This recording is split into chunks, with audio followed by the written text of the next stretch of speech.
अपने दो करीबी मित्रों प्रेसिडेंट कोस्टा और प्रेसिडेंट फोन डेर लायन का इस अभूतपूर्व भारत यात्रा में स्वागत करते हुए मुझे बहुत खुशी हो रही है। कोस्टा जी अपनी सरल जीवन शैली और समाज के प्रति प्रेम के आधार पर लिस्बन के गांधी के नाम से जाने जाते हैं और उर्सुला जी जर्मनी की पहली महिला रक्षा मंत्री नहीं, यूरोपियन यूनियन कमीशन की भी पहली महिला प्रेसिडेंट बनकर पूरी दुनिया के लिए एक प्रेरणा है। कल एक ऐतिहासिक क्षण था जब पहली बार यूरोपियन यूनियन के लीडर्स भारत के गणतंत्र दिवस समारोह में मुख्य अतिथि के रूप में शामिल हुए। आज एक और ऐतिहासिक अवसर है जब विश्व की दो सबसे बड़ी लोकतांत्रिक शक्तियां अपने संबंधों में एक निर्णायक अध्याय जोड़ रही है। फ्रेंड्स, पिछले कुछ वर्षों में भारत और यूरोपियन यूनियन के संबंधों में उल्लेखनीय प्रगति हुई है।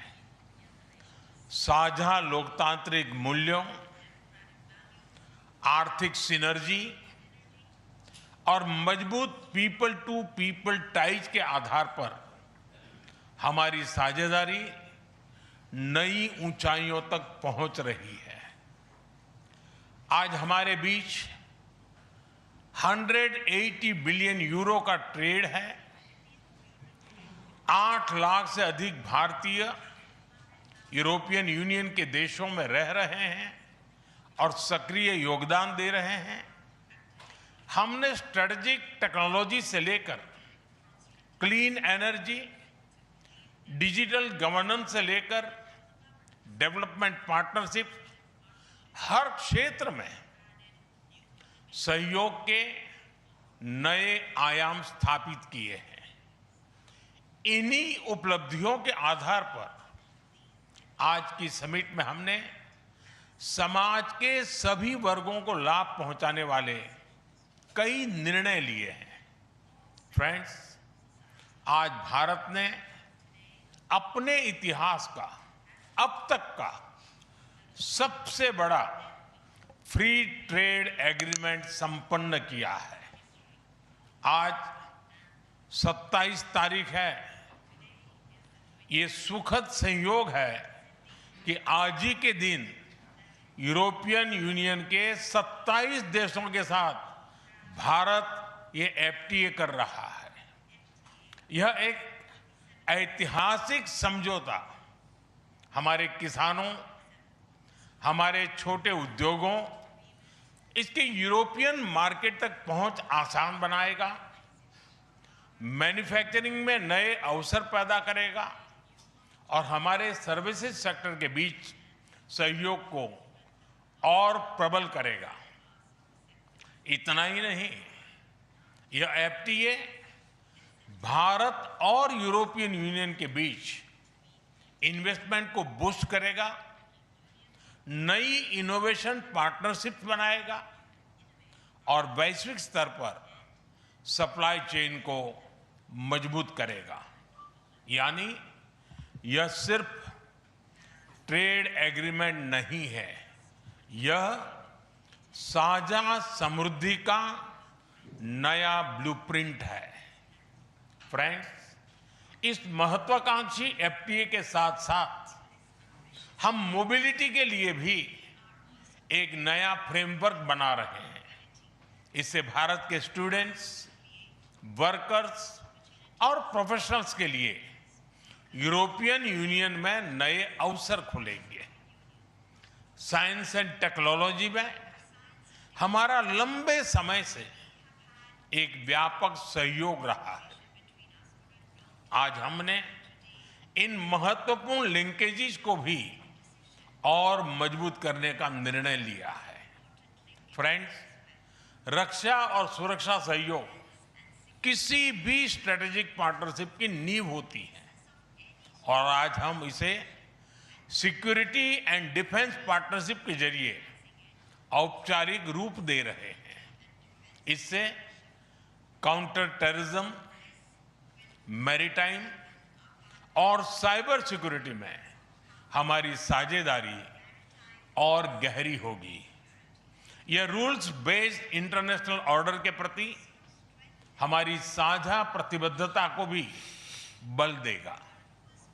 इंडो पैसिफिक क्षेत्र में हमारे सहयोग का दायरा और बढ़ेगा और इसके साथ हमारी डिफेंस कंपनियां को डेवलपमेंट और को प्रोडक्शन के नए अवसर साकार करेगी।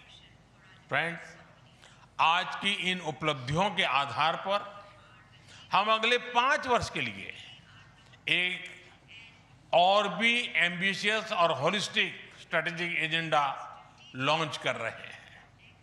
एक जटिल वैश्विक वातावरण में ये एजेंडा स्पष्ट दिशा देगा, हमारी साझा समृद्धि को आगे बढ़ाएगा, इनोवेशन को गति देगा, सुरक्षा सहयोग और सुदृढ़ करेगा और पीपल टू पीपल टाइज को और गहरा करेगा।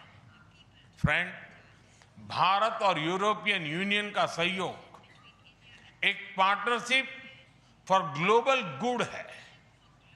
हम इंडो पैसिफिक से लेकर कैरेबियन तक ट्राइलेटरल प्रोजेक्ट को विस्तार देंगे।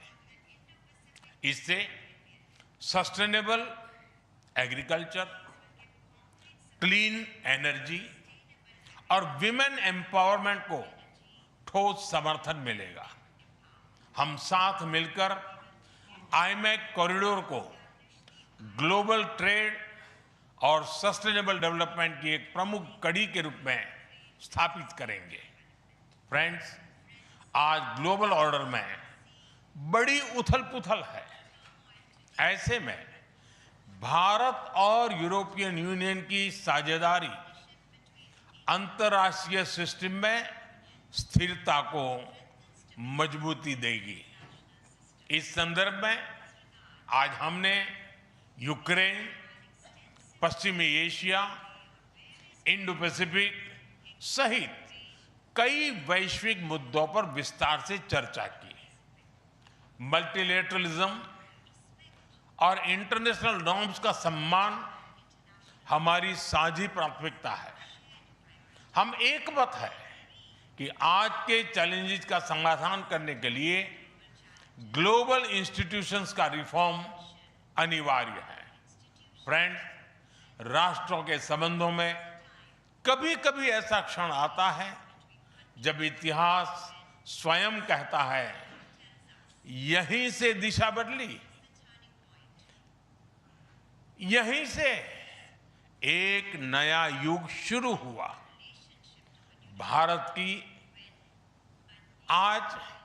भारत की और यूरोपियन यूनियन की यह ऐतिहासिक समिट वही क्षण है। मैं एक बार फिर इस अभूतपूर्व यात्रा के लिए, भारत के प्रति आपकी मित्रता के लिए और हमारे साझा भविष्य के प्रति आपकी प्रतिबद्धता के लिए प्रेसिडेंट कोस्टा और प्रेसिडेंट फोन डेर लायन का हार्दिक धन्यवाद करता हूं। Thank you.